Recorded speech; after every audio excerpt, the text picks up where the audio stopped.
This is going to be a really weird video. It's one that I don't really think means too much, but one that I just wanted to go over. Because I saw a post made on the Our Canucks subreddit that kind of got me thinking about rebuilds.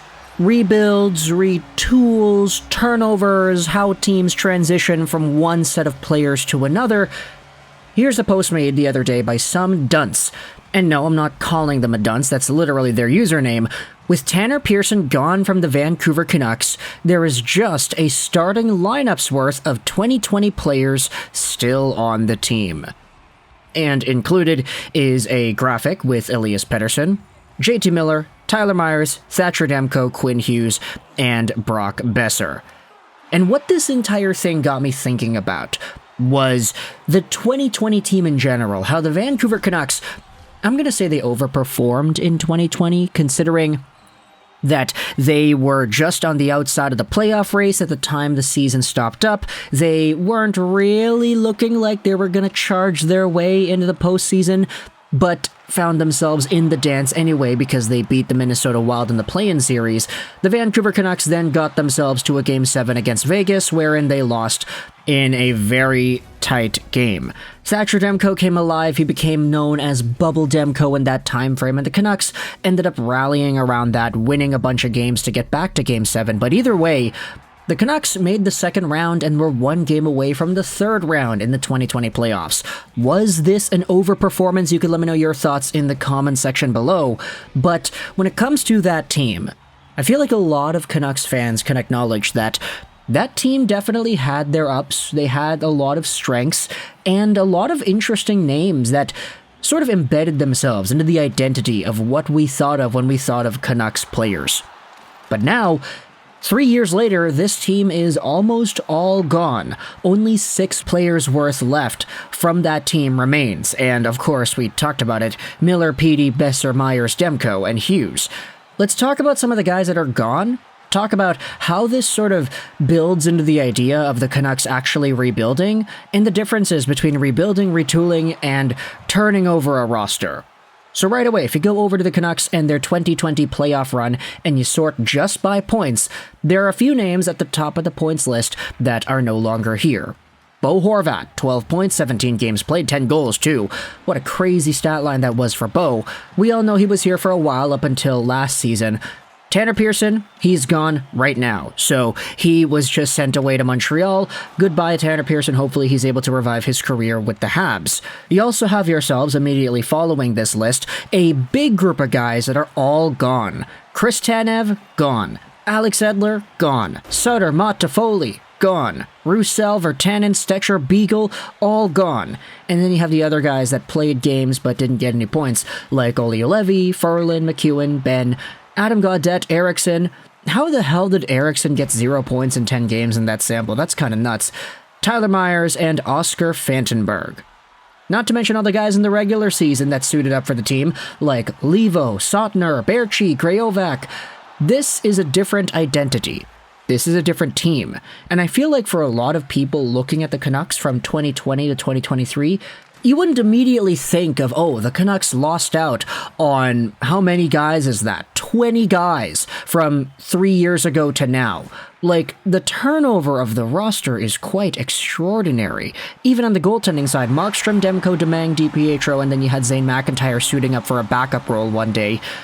Markstrom, what a position he's been in the past few years. The interesting thing is, I feel like for a lot of teams, this 3-year experiment shouldn't be too surprising. Like, it's talked about in the comment section of this Reddit post that most teams actually turn over quite a few names from 1 year to 3 years later. It's not really normal to see teams have an extended amount of guys that stick around beyond the 3-year scope. But just thinking about how the Canucks were literally at 8 names retained from 2020 earlier this year before the departures of Bo Horvat and Tanner Pearson, it kind of gets you thinking about how this team really has shaped up. Because realistically, I mean, keeping the guys around from this 2020 team that they did, Petey, Miller, Hughes, Boeser, Demko, and you could say Tyler Myers. Most of these names, except for Tyler Myers, are names that you would say, yeah, the Canucks are building around this core of guys. You know, the entire idea floating around, oh yeah, the Canucks need to rebuild and rebuild around a core. They've got this core of Petey, Brock, Boeser, Hughes, Miller, Demko, and Myers. If you wanted to exclude Tyler Myers, that's fine, but essentially, the Vancouver Canucks did almost exactly that, going from 2020 to 2023. They've bolstered up the rest of the lineup. You could debate whether or not the D-core in 2020 is better than the D-core now. I mean, Stecher, Edler, Tanev, these guys all added a very good layer of stability to the blue line that I don't think is all too present with some of the guys nowadays, but still. Filip Hronek adds a layer of offensive talent that I don't think was present out of many guys except for Hughes in 2020, but then of course you still have Quinn Hughes nowadays, so maybe there's better value here. And then you have yourselves the bottom six as well. The Canucks in 2020 had a bottom six of guys that were older, that were, let's say, hardworking for the sake of saying that. I mean, Tyler Motte, obviously he was a beast. Roussel, not really the best player, but he definitely tried when he went out there. And then Brandon Sutter had a really good two-way element to his game that would present itself on the penalty kill as well. Nowadays, the Canucks have Pia Sutter, they have Teddy Blueger, guys whom we haven't seen suit up for the team just yet, but I do think are good players and significant upgrades over what the team had just in 2022. So, I mean, you could say there's like a comparison here to be made, but then of course you have the guys at the very top. Pettersson, Miller, these guys are supposed to be better now than they were in 2020. I know everybody's point per game numbers were roughly around the same, or maybe just a tad worse, but either way, Pettersson is now a 100-point player than which he was not back in 2020. So the fact that the Canucks were able to turn most of this team around into, let's just say, a comparable set of guys. You could say that Teddy Blueger and Pia Sutter are better centers on the team than they had in 2020. You could say that the depth of the team, you have guys like Beauvillier, Kuzmenko, extra guys on the wing that are maybe going to be better than Tanner Pearson and Eriksson in 2020. And you have a goaltender in Thatcher Demko that is arguably as good, if not better, than Markstrom when he was in his prime, when Marky was in Vancouver. At the end of the day, the Vancouver Canucks did what Patrik Allvin said they wanted to do. Retool, turn things around, keep some of the same core, and remain competitive. Whether or not you feel the Canucks did a good enough job in that respect, that depends. Depends on your perspective, depends on what you feel this team is capable of. But to end things off in this video, I wanted to go over a comment made by Jim Rutherford during the press conferences to open up training camp. This is what Jim said regarding the Vancouver Canucks and what exactly their projection is for this year. To be very to the point, the changes that we've made, we have a playoff team if everything goes right. We want to get to a point where we have enough in our lineup that you can have a few things go wrong and overcome that. And you know, that's not a bad perspective, I feel. If your goal is to just get into the playoffs and see what happens, that's a totally valid comment to make, and this is a totally valid team to go out there and execute that vision. It's just, you could understand that for some Canucks fans, this team on paper is not enough to get it done. Hey, you still got Tyler Myers, you still have uncertainty in the bottom six, there still are too many wingers, you're still going to have to trade some guys away, whatever. Connor Garland, Ilya Mikheyev, these guys need to be better, Brock Boeser needs to be better. There are a lot of people that could critique this team for not being the Stanley Cup bona fide contender that people would want them to be. And that's fine. That's totally fair to want the Canucks to be the best team in the league, and undisputably so. With that said, the Vancouver Canucks have navigated this offseason and the past few years in a way that aligns with how they wanted to build this team. Keeping true to the core, surrounding these guys with extra pieces to help them out, and turning over contracts that would hold them down.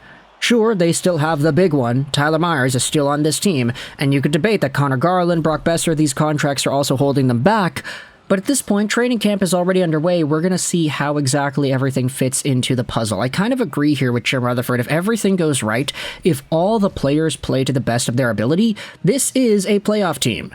And I'm not just saying that because I'm a Homer Canucks fan. Okay, maybe because I am.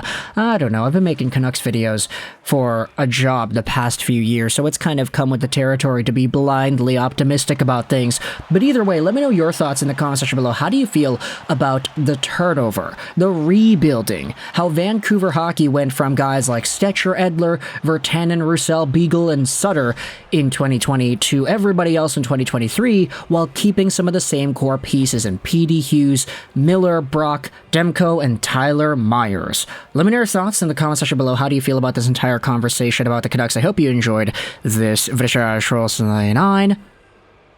And bye.